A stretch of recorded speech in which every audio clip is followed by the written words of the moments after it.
Assalamualaikum warahmatullahi wabarakatuh.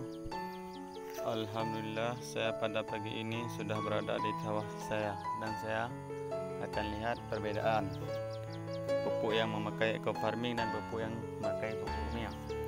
Ini sawah-sawah saya yang memakai pupuk eco farming. Daunnya agak besar, pohonnya agak panjang-panjang, dan pohonnya besar. Coba lihat. Perbedaannya, ini jagung yang tidak memakai eco farming, jagung yang memakai pupuk kimia. Pohonnya agak pendek.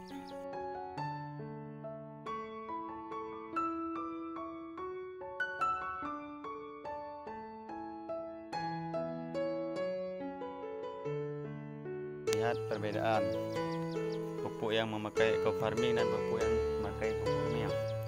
Ini sawah-sawah saya yang memakai pupuk eco farming. Daunnya agak besar, pohonnya agak panjang-panjang, dan pohonnya besar. Coba lihat. Perbedaannya, ini jagung yang tidak memakai eco farming, jagung yang memakai pupuk kimia.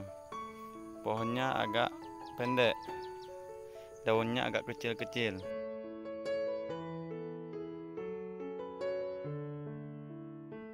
Perbedaannya, ini jagung yang tidak memakai eco farming, jagung yang memakai pupuk kimia.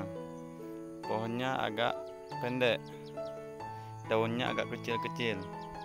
Itulah perbedaannya. Eco farming mantap, eco farming go berkah, no riba.